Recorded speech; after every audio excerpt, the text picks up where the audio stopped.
Hey guys, Kenny here, the Hobby Cop, and thanks for stopping by my channel.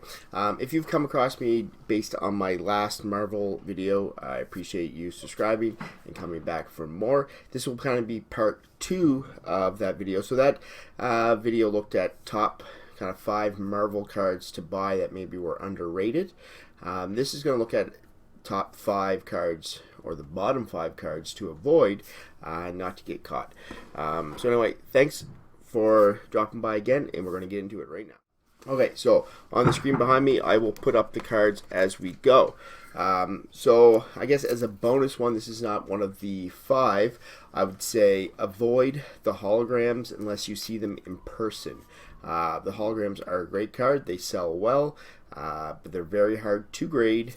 And there's a lot of issues with them. I found a lot of them are very off-centered, not only depending on how you look at them. So when you get the reflective, you'll see a lot of marks on them, and they won't grade a 10, and you really want those to grade 10. So a lot of times when you see like an eBay listing, now my holograms are actually all off at PSA, but depending on how the light hits them, you'll see imperfections or marks. So I'd really want to see the holograms in person.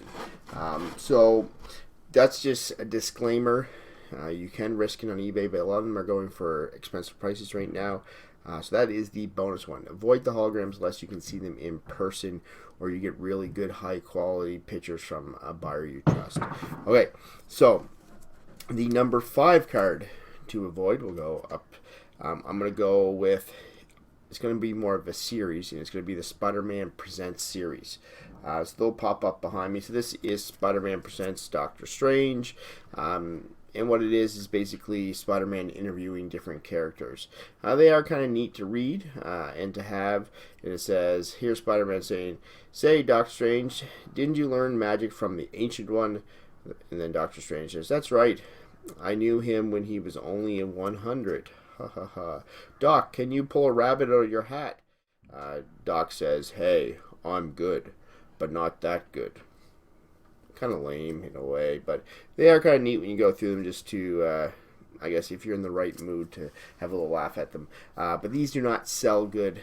So basically all these cards I'm going to show you, basically at a PSA 10, so a gem mint, they sell under basically what it would cost you now to get them graded, unless you're waiting for like basically a whole year. So these cards are all under $50 in a PSA 10. Whereas if you have like a Thanos here in a PSA 10, you could get him for like maybe $1,000, or sell him for like $1,000. This one here, the Spider-Man MVC #1, that sells for over $1,000. That's going to be off graded next. But yeah, so these ones are all under $50. So that is number 5, Doctor Strange, or Spider-Man Presents any character. There's tons of them in the pack you can have. Okay, so for my number 4 one to avoid, I'm going to go with Baron Zemo. So he, I think, sells for around $42 in a PSA 10. I don't find it to be too catchy. You look at also his stats in the back here. One thing I look for is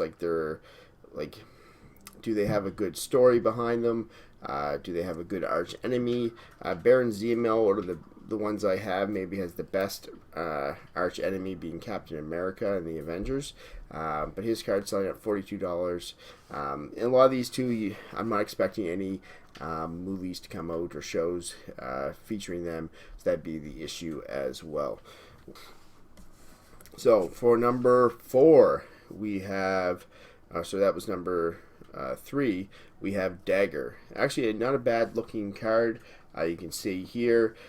So her arch enemy is Mr. Zip or Jip and Knight. Her first appearance was Spectacular Spider-Man number 64 in 1982.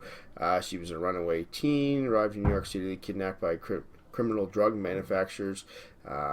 She creates these little daggers, light daggers that she throws at people. But again, PSA 10 card is selling at around $44. So my next one is another female, And I'm kind of sad because this is actually a pretty sweet card.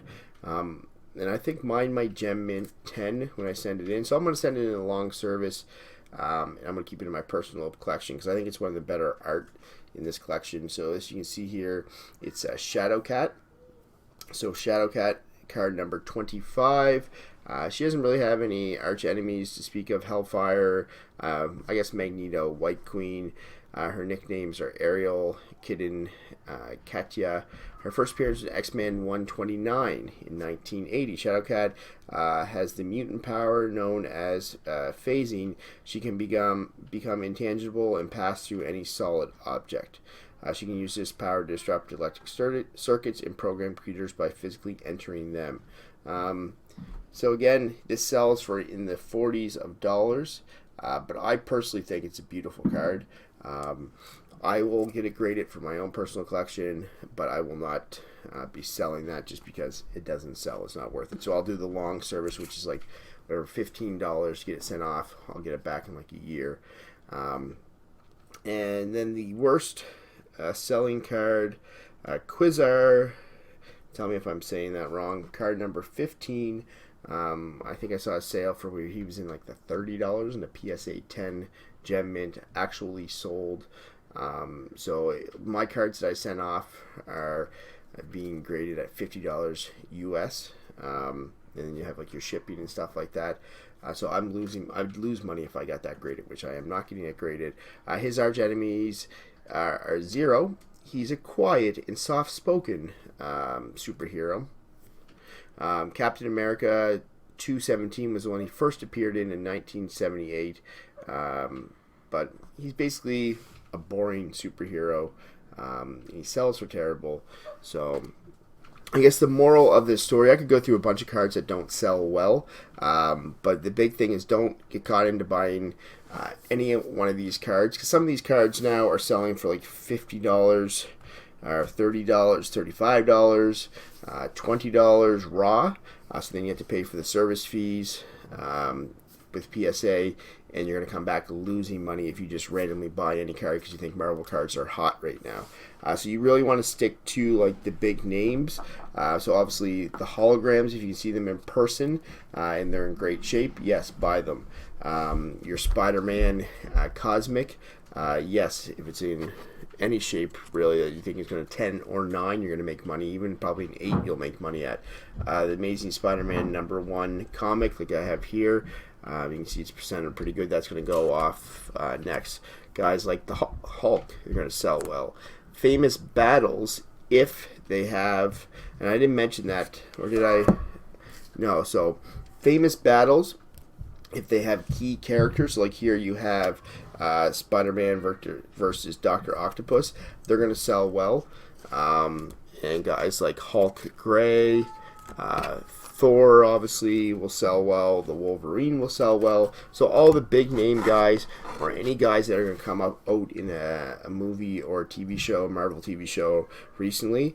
One that's not selling for anything too special right now that I put in my last video that I'm excited for is Loki. TV show coming out for him, and I just love the look of this card. Moon Knight was in my last video.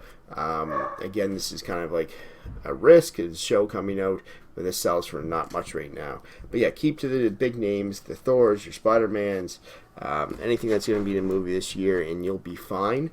And then the other thing to watch is just how the market is going, because there's tons of cards out there right now being sold on eBay. Boxes of them being sold for $3,500. So as soon as they cycle through PSA, they're going to start to flood the market, so you really want to stick to these key guys. Anyway, thanks for watching. Like, subscribe down below, that many of you have done, but sports cards would be my main focus. But stay around, like, subscribe, and we'll see you on the next one.